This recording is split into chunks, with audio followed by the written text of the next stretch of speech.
Hello and welcome to Yam Yam F1. We join you where Joe Bauer is the biggest plank of the weekend and Lewis Hamilton and Charles Leclerc's plank are rather small. Disqualified.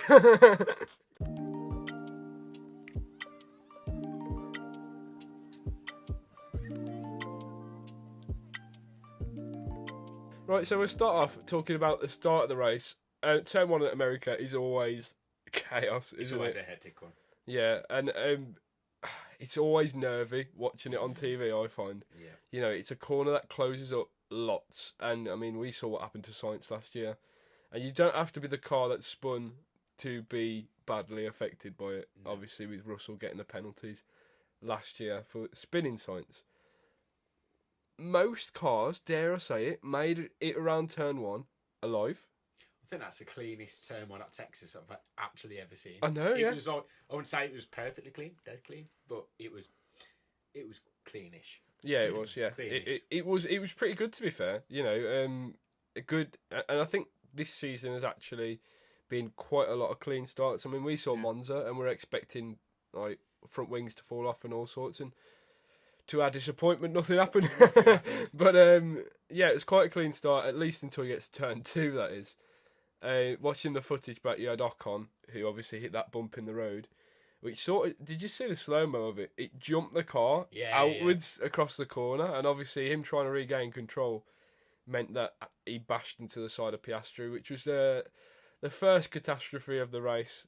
Yeah. Ocon now retiring from 6 races this season. That's awful, isn't it? That's terrible. That's literally terrible. 1 in 3 races he's retired from this year. Yeah. That's, I mean, it's like over like 25% DNFs in the whole race. Yeah. For the whole season. That's really bad. But it's not really bad, it's terrible. It's terrible. It's really, really bad. Especially in the modern day. We aren't used to seeing this many DNFs. At least if you're not Honda in 2017. Yeah. But honestly, it was a real disappointment, especially with the top fans, Anthony Joshua and co, joining to wish them good luck on their new ventures. He was already thinking, I'm pulling out of this. I don't. Yeah, he thought, I'll put my money in here. They've not lasted until turn 2, and they're already like broken. Throw in the towel. I don't want it. Rory can buy my half. Yeah, literally. And the thing is, it was a real disappointment on McLaren's behalf, I thought, because, you know, Piastri's in fantastic form at the moment. Absolutely smashing. And Norris getting into first, obviously, it was the same old, it builds your hopes. You think, oh my God, could something happen? Yeah, and then you think, actually, how long is it going to last for? Yeah, and then you pray a little bit, you hope. And to be fair, he held his ground, you know what? Than I expected. And he was building a lead, and that leads me to believe that if Piastri would have survived turn 2, he would have actually been a solid contender in the race. Yeah. At least for a podium, I do think he would have got a podium, to be fair. I would think he would have got P3. Yeah.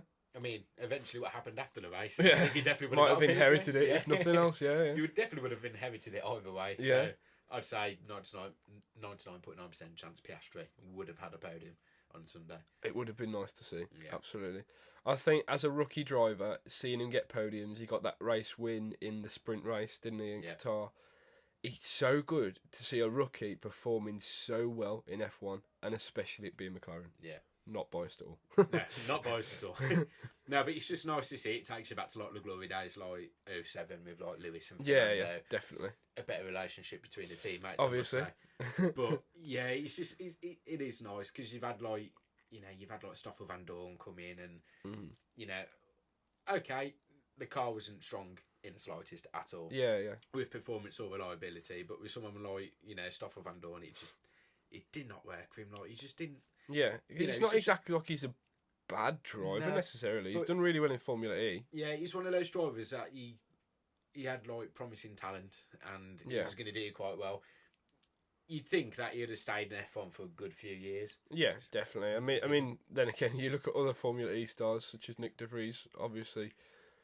Had his F1 career this season and only this season. Obviously, just because you're successful in other, it doesn't mean you're going to be successful in the pinnacle of motorsport, does it? There's only a select few that are successful in other categories. Yeah. You know. And the thing is, I think it's really outstanding what McLaren have done this season. 1,000,000%. and they were troubled at the start of the weekend. They haven't got a lot of running time. They just had a sprint weekend as well, and Aston Martin come in bringing upgrades. I'll say it again, upgrades. Aston Martin actually became worse after bringing upgrades. How is that possible? I've got nothing to say about it. How is that possible? To the point where Alonso had to literally revert to all the old aero package and to be fair, at one point he was on pace with the leaders. Yeah, I mean, this has been Aston Martin at the start of the season. Absolutely. This was McLaren at the start of the season, and it's just literally it's like a seesaw, isn't it? It's absolutely just swapped. And the thing is, at the start of the season, you could have said every race is going to be Verstappen, Perez, Alonso. Every single one. Every single one. I would have put money on it as well. Yeah. I actually would have put money on it. And I would have put money on Fernando actually winning a race this season. And I'm starting to think at the time, he's never going to win a race. No. There's so much talk about, is he going to win that race 33 in Spain and all sorts. And it just never happened. It reminds me at the start of the season when Lawrence Stroll was saying, like, I'm so proud of my team. I'm on a 5-year journey. Yeah. We're now into year 3. You know, we're already doing this. Like, you watching a couple of years' time, we'll be winning championships. And I believed him. Still do believe him a little bit. Yeah, they can still bounce back, I think. Yeah, but, like, you wouldn't have thought, if you said to us, like, in 6, 7, 8 months' time, McLaren are going to come bouncing back, which you might say, okay, I'll improve. Yeah. But Aston Martin just literally drop off the face of the earth. You would not have said that, would you? You know, we would have said him absolutely mad. Yeah. To say something like that. Absolutely. And the thing is, a big part of what has made teams successful since last season, since the new regulations, is knowledge and understanding about the new aero package, about ground effect, about how to build that car, which is exactly why the skills and experience of Adrian Newey has absolutely propelled Red Bull into space. Like, you know, and I actually thought that, you know, Aston Martin doing so well obviously means that they have a good, solid understanding of what they need to do. Yeah.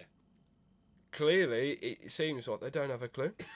How you can bring an upgrade and get worse, I don't understand. It just tells me that they have no idea, in a certain respect, what they're doing. No. I mean, surely they do. But they did to a certain extent, but like, it doesn't look good, does it? No, it doesn't. I mean, if you've looked at literally every single team this season, they've only got better as the season. Absolutely. Every single team, even Red Bull have improved. Yeah. How? I don't know. But Aston Martin have literally been the only team that have literally just dropped. Yeah, out absolutely. Of nowhere. You know, other teams have even AlphaTauri. Like, I mean, they looked awful at the start of the season. They've still got points. Logan Sargent has made gains. Yeah. I mean, there's a miracle in everything. There's a miracle in everything, but in Aston Martin's case, there's just no miracle to be seen, is it? Absolutely. They got out on the right side of the bed at the start of the season, and then thought, we're going to get out on the left side of the bed. Yeah, definitely. From now on, and it not worked for him. Not worked at all. But saying that, you know, we all said, oh, Alonso's going to win a race this season. Yeah. We've only got 4 races to go. Yeah. Do we think anyone else is going to win a race this season? It's difficult. I mean, I want to sort of revert slightly to what we just talked about. And one team that have really worked hard to grasp the new regulations are Mercedes. Yeah.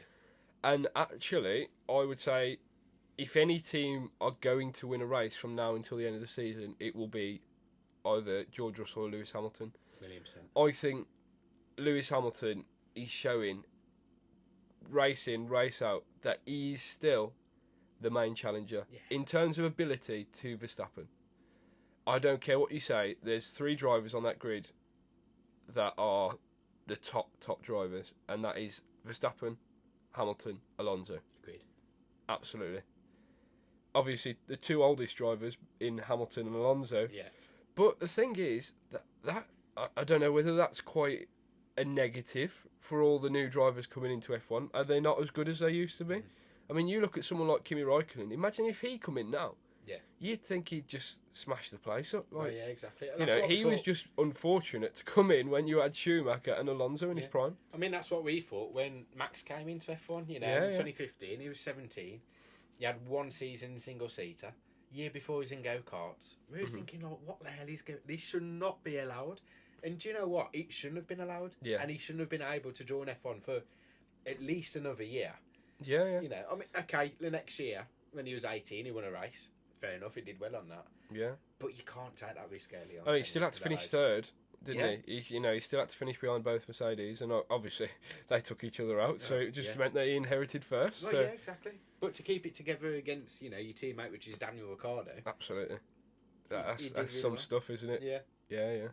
I think there's some bribery going on between the There FIA must have and been. Red Bull. There must have been. But yeah, exactly. It's a case of, like, some of these drivers are obviously very unfortunate to have been born into an era where you've got Lewis Hamilton, you've got Alonso, but I do feel if anyone is going to win a race between now and the end of the season, it's Lewis Hamilton. 1,000,000%. You know, I'm not just saying that as a Lewis Hamilton fan. I genuinely believe that Lewis Hamilton is the most competitive driver at the moment. Yeah.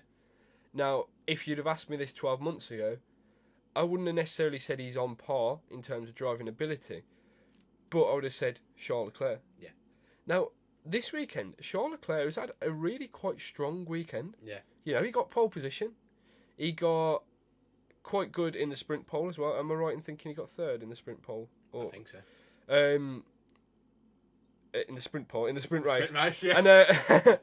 And he's actually looked good. He's looked a little bit like his old self. Yeah.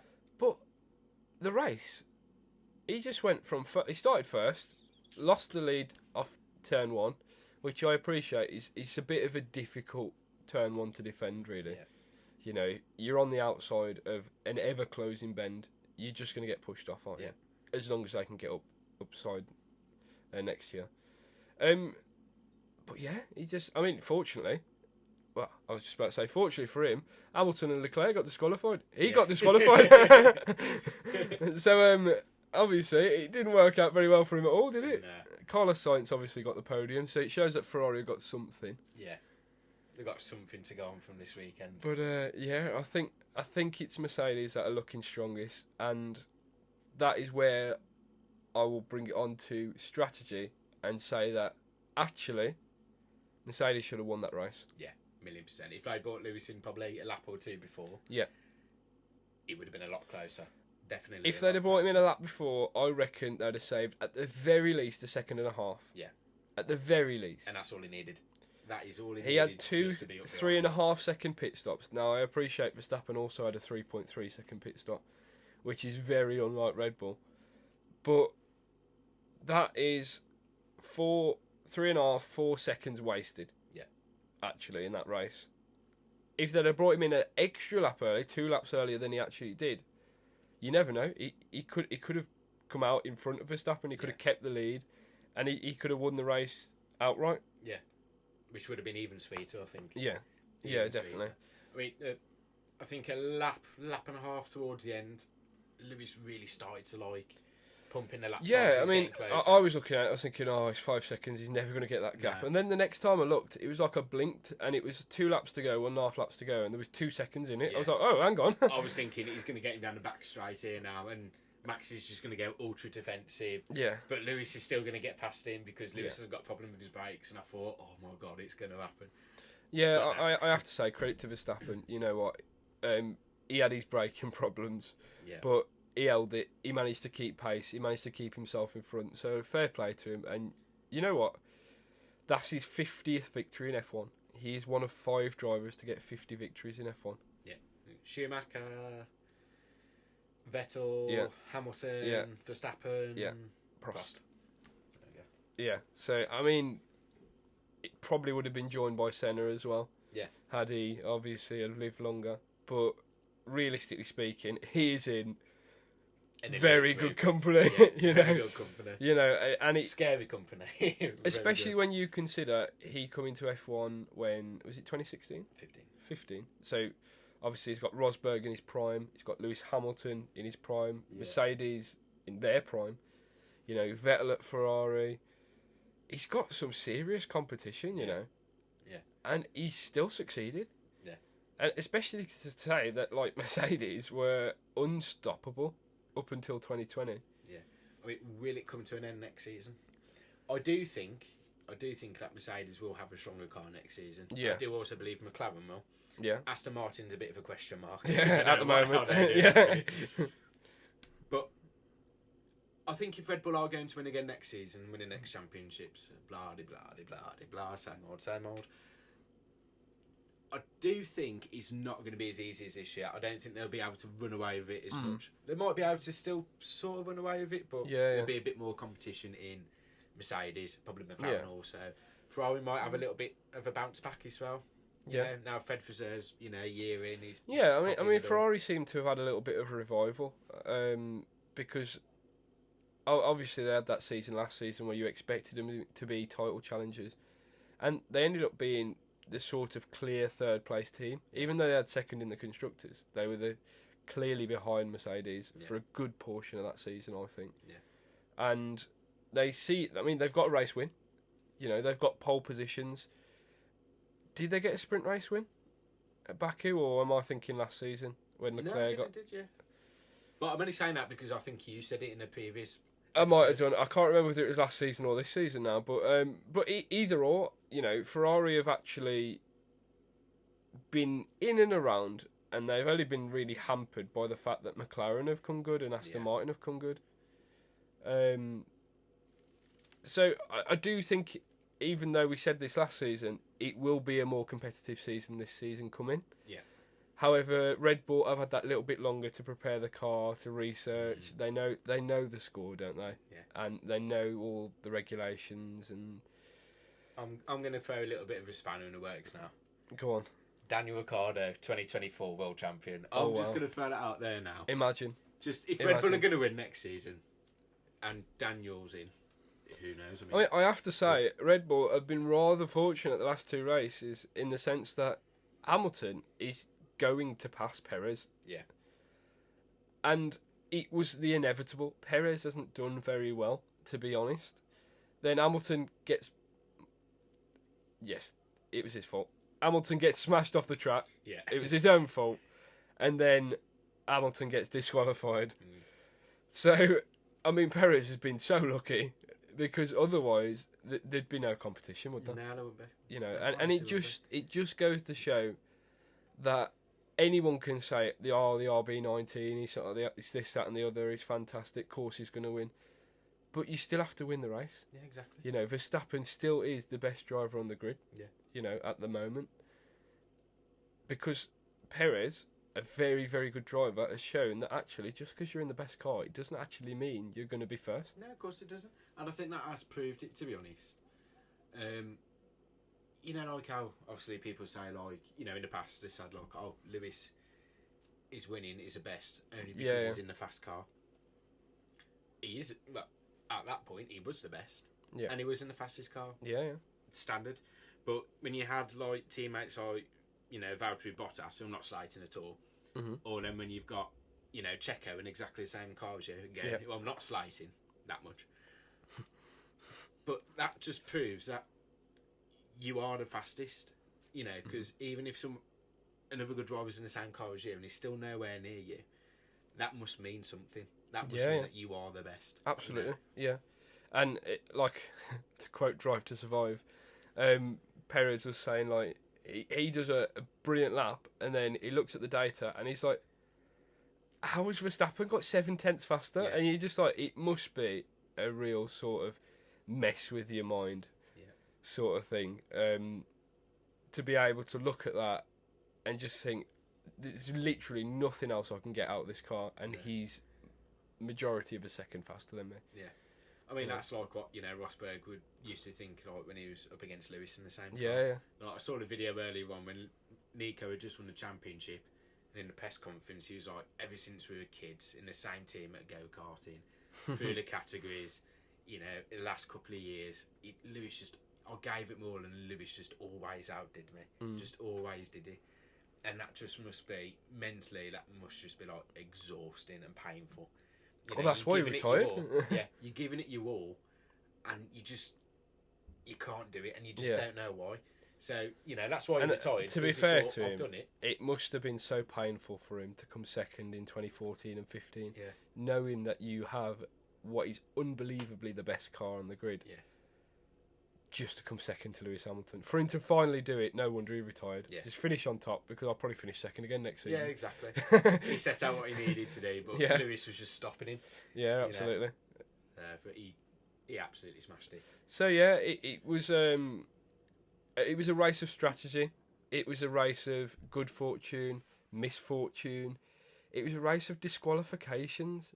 Both Leclerc and Hamilton, the plank on the bottom of the car, it was judged to have been worn too much. To add salt to the wounds. Which, look, there's no complaints about that. Yeah. You know, it's a real sort of kick in the teeth, but at the end of the day, if it's in the regulations, it's in the yeah, regulations. at the end of the day, it's the same rule for everybody. They checked 4 cars. Ideally, they should be checking 20. Yeah. However, they checked Verstappen's car as well. Verstappen's car was okay. So, someone's been paid off again. but yeah, at the end of the day, they got disqualified, and ultimately that was just the way it was. It's fair and square. Positive signs from Mercedes. Actually, they look really, really strong. They've got a good car. They brought upgrades this weekend, and you never know. The start of this triple header, it might just bring a little bit of excitement to the next couple of races. Hopefully. Wait and see. We'll wait and see. We'll wait.